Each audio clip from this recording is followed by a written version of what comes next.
Bonjour, aujourd'hui on va parler d'un sujet très très important, toujours au sujet de Pessah, le inyan de la consommation donc du Hametz et aussi la cachérisation des ustensiles pour pouvoir les utiliser à Pessah. Mais avant de commencer à parler de ça, il est important de faire une introduction pour parler un petit peu de l'importance de ce sujet-là. La première des choses, alors si on entend ou on lit dans les Sfarim, on voit tout le monde dit que la fête de Pessah, c'est une fête de Humrot. C'est une fête dans laquelle chaque juif, il a intérêt d'être mahmir et essayer de faire les choses bien comme il faut. Pourquoi? Parce que le Issour, l'interdiction du Hametz dans Pessah, c'est un Issour qui est très grave et l'homme, il doit être très attentif, très vigilant pour Hasvi Shalom, qu'il ne tombe pas dans cette interdiction. Alors tout d'abord, le Issour lui-même, la Torah elle dit que pendant tous les jours de Pessah, il est strictement interdit de consommer quelque chose qui est devenu Hametz. C'est pas seulement le pain, mais toute chose qui a fermenté, qui est à base de céréales, on n'a pas le droit de la consommer.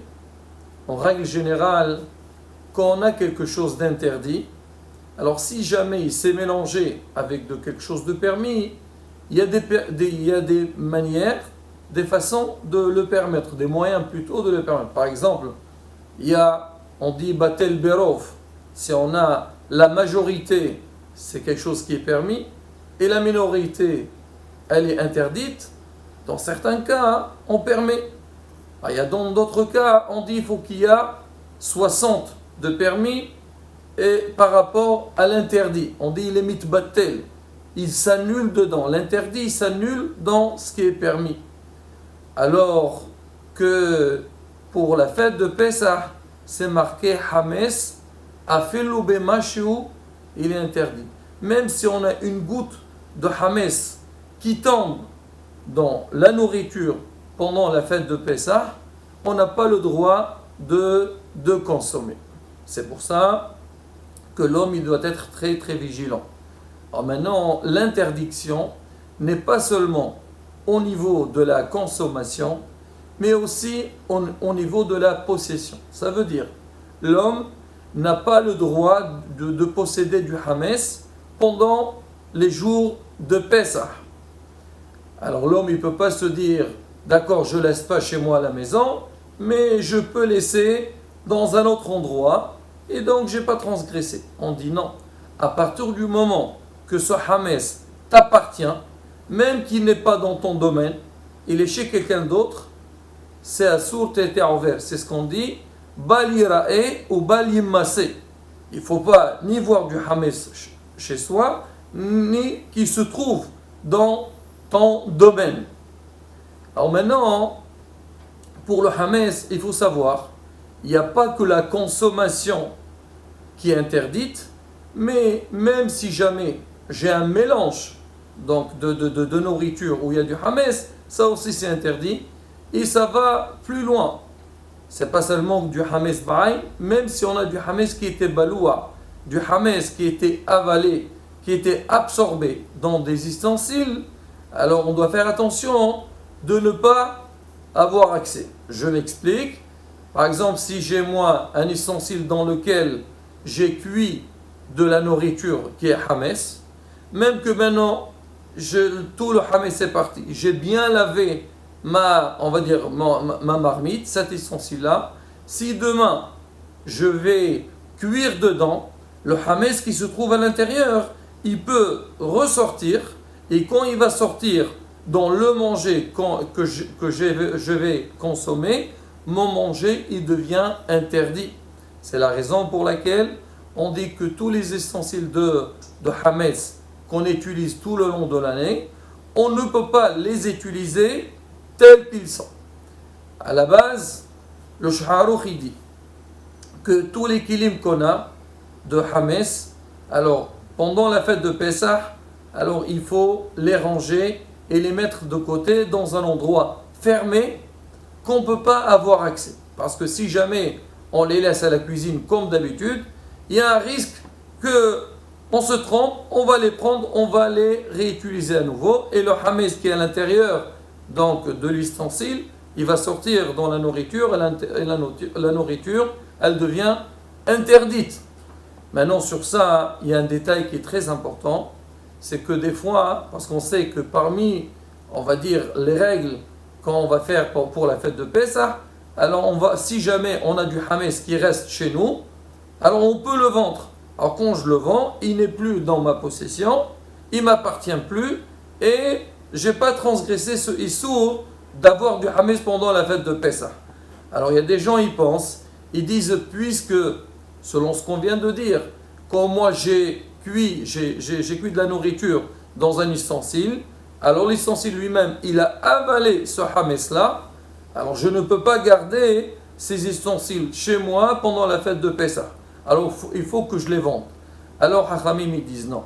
Alors ce Hames-là, il ne s'appelle pas Hames Ba'ain, ce n'est pas du Hames qui est visible, certes qu'il est à l'intérieur donc des ustensiles, on n'a aucune obligation de vendre ces ustensiles, et même Hachamim ils disent il ne faut pas vendre, il faut les ranger, les mettre de côté et on ne les utilise pas jusqu'après la fête. Pourquoi? Parce que si jamais on va vendre ces ustensiles-là, alors une fois qu'on les a rachetés, on doit leur faire tvila. Parce que vous savez, dans la cachérisation, il y a deux thèmes. Il y a la tvila, c'est-à-dire tremper les ustensiles dans le mikvé qu'on vient de les acheter. Il y a aussi cachériser, si jamais l'ustensile il a avalé quelque chose d'interdit ou il a avalé du Hames et que je vais l'utiliser pendant la fête de Pessah, alors j'ai besoin de lui faire donc sa cachérisation. Maintenant, dans notre cas, alors que moi j'ai des ustensiles que je ne veux pas utiliser pendant la fête de Pessah, je n'ai pas besoin de les vendre, il ne faut pas les vendre, on les met de côté, on ferme dessus, comme ça on est tranquille. Maintenant, comment faire? Si quelqu'un, lui, alors il ne peut pas se permettre d'acheter une autre vaisselle pour Pessah.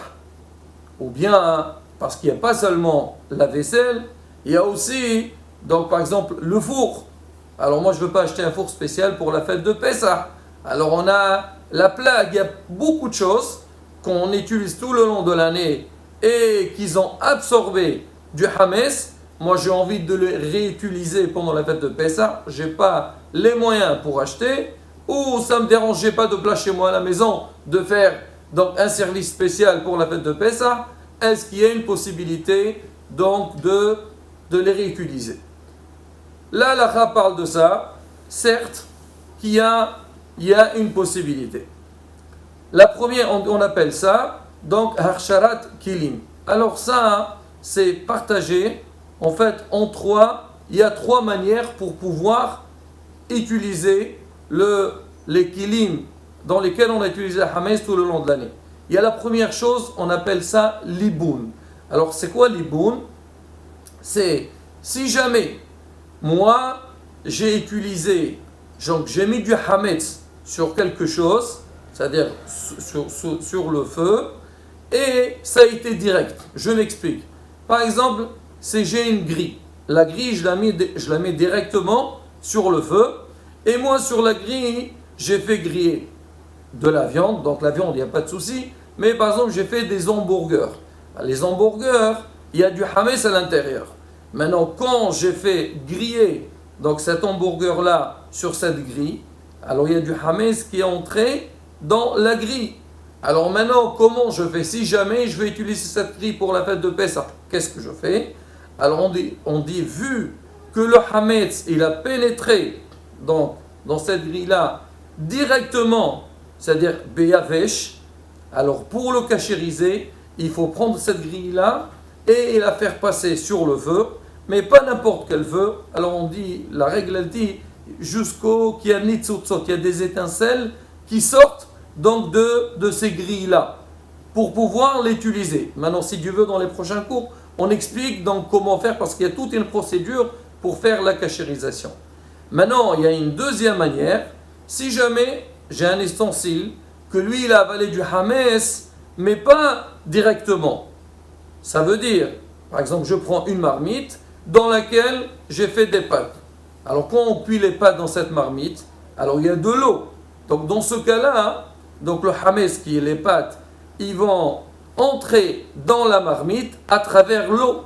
Alors maintenant, si moi j'ai envie de réutiliser cette marmite pour la fête de Pessah, je dois la cachériser. Mais cette fois-ci, je n'ai pas besoin de la faire passer sur le feu, mais je dois faire ce qu'on appelle ag'ala. On doit la tremper donc de l'eau bouillante, et quand on va le faire entrer dans l'eau bouillante, alors la force de l'eau bouillie, elle va extraire le hametz qui est à l'intérieur du keli. Ça, c'est la deuxième manière. Et bien ça aussi, on va on expliquera la prochaine fois de quelle manière. Et après, il y a troisième manière, c'est que toute chose qui est utilisée tout le long de l'année à froid. Alors les choses qui ont été utilisées à froid, cela, on n'a pas besoin de faire ni liboun, ni ag'ala. Il suffit de bien les laver, de bien les nettoyer, et là, je pourrai l'utiliser pendant la fête de Pessah sans aucun problème.